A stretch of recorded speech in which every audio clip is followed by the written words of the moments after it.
So welcome back to the shop, friends. I saw this crazy thing on my friend Taurus Crawl's channel, and I had to get one and find out, is it really that good?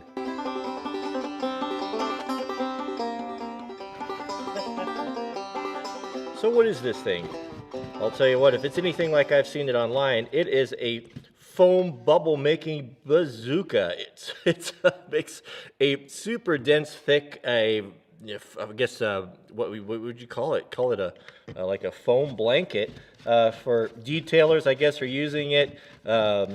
Who knows who's using it, but it's just basically a brass fitting right here. The cool part right there, if you look inside, you'll see that it's got. Look at there's two stainless steel little plates. No, they're not moving. Oh, here we go. There, you can see them, how they open and close. Somehow that configuration makes crazy bubbles. And it's designed to fit on the end of your pressure washer wand. Now your pressure washer wands, most of them, everyone that I've seen, has got a quick attach deal on here where they have different sorts of spray patterns, and they're kind of universally recognized. So the white is a really wide fan, and then you have your red, green, and yellow, different ones for more pinpointed pressure. Washing ATVs and bikes and cars and things, I go with a white one because I don't want to inject water, have crazy pressure injected into bearing surfaces or bearings and seals and all that thing. So hold it back a little bit and use the white one, and usually you're pretty well off. So what I've read here, what I've seen is you take that tip off there and you snap this on here, right? And you turn on your pressure washer and it goes crazy. Now, on the website or on the pictures and everything, it shows guys hooking it right up here at the base of the wand instead of the tip. I don't know if that matters or not, but mine doesn't come apart like that. It's kind of fixed right there. So this is what we're going to do. So we'll try it. Now they say you have to use this super fancy high suds or high soap, whatever it is. I'm going to find out. We'll try it with this, and then we'll try some just some cheap regular soap to see if indeed you do have to have this. I wonder. But let's hook it up and see what happens. So you do have to have a pressure washer with enough power. I think it was 2,000 psi or something. This one's 2,800. Here you go. That was what I was going to show you there. There's the spread pattern. 40, 25 degrees, 15 degrees, 0 degrees right there. Red, yellow, green, white. Those are the different nozzles. If you don't have a heated shop, pressure washers in the wintertime are kind of a bummer because you have to dry everything out. You leave some water in there and it'll freeze and break your pump out, and you have to drain all your hoses and all that, but I guess it's worth it. Still saves a lot of time of washing equipment off with a brush and hand brush and hose. We'll hook up our hose here. I often get questions about these strange spigots right here that we have, mostly from our friends and subscribers in Africa. These are for cold weather. If you live in a cold climate, your spigots, your standpipes will all freeze. And so what this is the valve is way down in the bottom underneath the freeze layer, and then when you open this up, it charges the standpipe so you can use your water. And then when you're done, when you close it, it closes off way down below, and there's a weep hole that drains out. It drains the water out of here. So when you see these in rural areas or alpine areas, that's what they're for. So we've got a very dirty dirt bike. It needs cleaning here after an awesome ride the other day. I'm so excited for the spring. Winter just won't let go. She's got her nails dug in deep. The snow's still coming in the mornings. But I've got some guys at the fire department. I've been working on them. Like, you guys got to get some bikes, man. Look, so I've got two guys that are getting bikes. Maybe three. We're gonna have so much fun. I've got a big news on that for an opportunity for you guys to come and ride, but I'm still ironing all that out, so that's coming up soon. This old Honda pressure washer has been a good old workhorse, and I've had it for 15 years or so, and never given me any trouble. As dependable as it's ever been. Actually starts easier now than it did when it was new. All right, so one thing with this, you've always had to release the pressure. I think I got my valve on there. There we go. Really hold the pressure or it won't. Oh man, I'm dribbling out everywhere. What's going on here? I'll shut that off till I start it. Okay, here we go.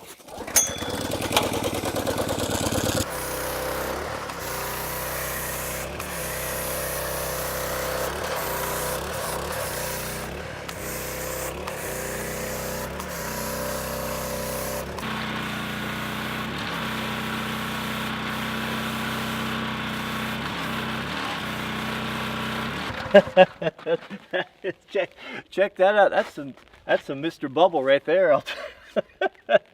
I'll tell you what. I think I might have the mixture a little bit too rich there. I got a lot of bubbles coming out there. You guys that are auto detailers that are using this, probably let me know on that. But I thought we just should go full bore, right? See what it can do. So that's pretty cool, man. Boy, you can really lay down the bubbles with this thing.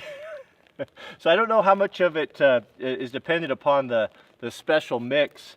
Let's try something that we're all familiar with. Let me clear all this out, and then we'll put a little bit of Simple Green concentrate in there and see if we can get the same results with the Simple Green. Okay, so we'll dump all this out here. I like this stuff. That hot pink color that is cool. It smells like cherries too. All right, we'll let that empty drain out there, and then we'll try the green stuff there. See what happens. All right, so let's get down to brass tacks here. I got most of that out of there, right there.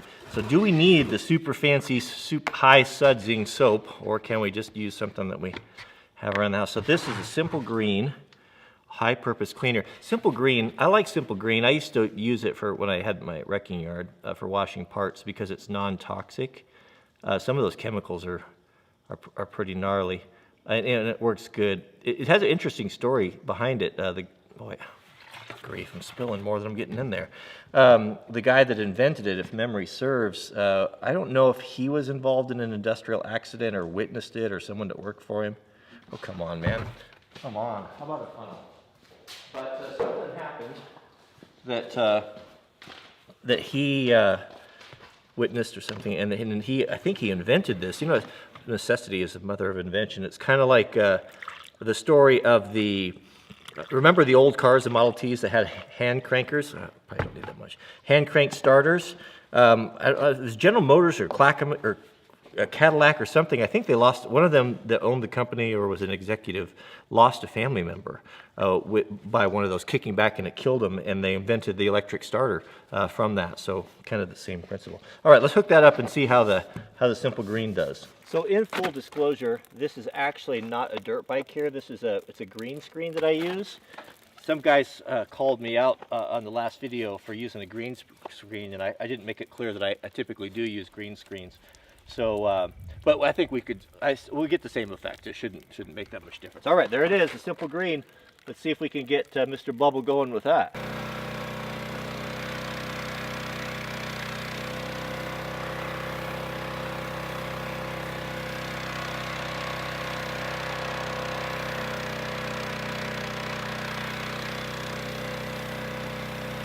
So that is interesting. So there's no question there's not near as much suds action or bubbles with the Simple Green as the high bubble stuff. Does that really matter? So my take on this whole thing is, yeah, it's cool. I mean, it's really cool to put it up to your wand and cover everything with bubbles, and all that stuff. But is it really effective, or is it a gimmick? Something like this for ATVs, I mean, what's the purpose of a detergent? The detergent is to get grease, cut grease and oil, like your Dawn, when you're washing dishes. But if you're washing stuff that just primarily is getting dirt on it, like there's not a lot of grease on a dirt bike. There's a little bit in the engine if you get an older one that's leaking or around the exhaust pipe. But to me, it looks like a good way to waste a lot of detergent because it definitely goes through it. It's not too bad. And I had it turned on high. So, is it a gimmick? I don't think it's a gimmick. But how many bubbles do you really need? How much of that? So maybe if you don't have a hot sea or a hot water pressure washer and you're doing stuff like heavy equipment that's got a lot of grease and different things on it, yeah, it might be pretty good. It's not doing any harm. It certainly is fun, and it's probably worth the $20 that you pay for it. For that, it's kind of cool. All the bubbles you get on there. But that's it. Yeah, I thought I'd share that with you. And again, thanks to my friend Taras Kral. He's done. I really like his channel. I'll put a link down there to his. I don't know if he's affiliated with the Crazy Russian Hacker or anyway, but I've watched their videos forever. He's done a lot of videos on the same stuff that I've done, on lever axes and different things, and I always appreciate his perspective on it. He's a really funny guy. His reviews are probably better than mine, but thanks for the idea, Taurus. Didn't mean to piggyback on you, but I thought it was cool, and I do a lot of this pressure washing stuff, and so am I going to use it? Is that the question on my bike? Yeah, I probably will. I probably will. Well, until all of that pink stuff is gone, then would I reorder it? I don't know. Maybe. I might. I like it. I think it's kind of cool. So it's only 20 bucks. It's not a big deal. All right. I'll put a link here in the subject heading, an Amazon link, if you guys like to support the channel and you like to have lots of bubbles when you're washing your cars or dirt bikes, you can get one. And that's it. We'll see you guys on the next video.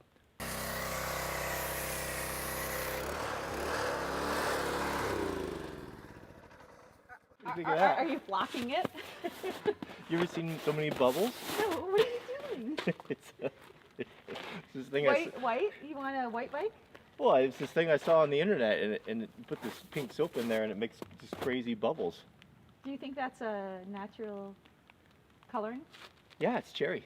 Smell it? It smells good, oh, huh? It does, yeah. Yeah. I thought that was pretty cool. Are you kind of excited for the snow to be gone? I'm so excited for the snow to be gone.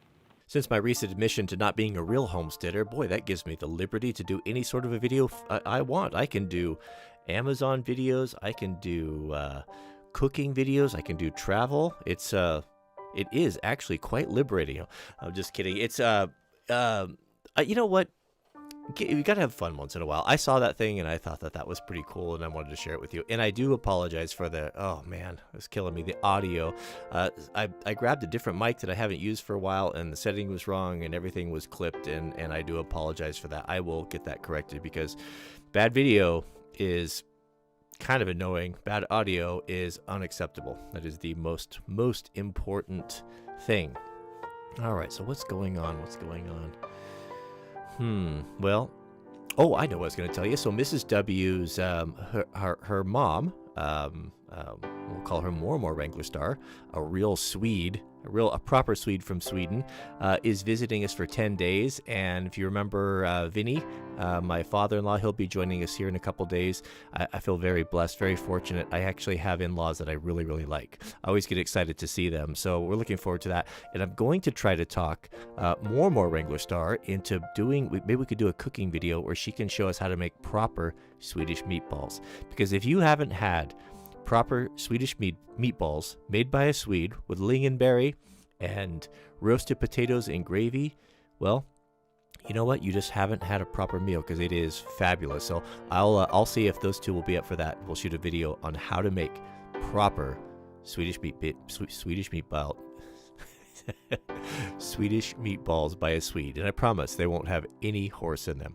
Thanks for watching, and we'll see you guys in the next video. Don't forget to click the thumbs up and to comment. It helps us, supports our channel. We really appreciate that, and we'll see you guys on the next video.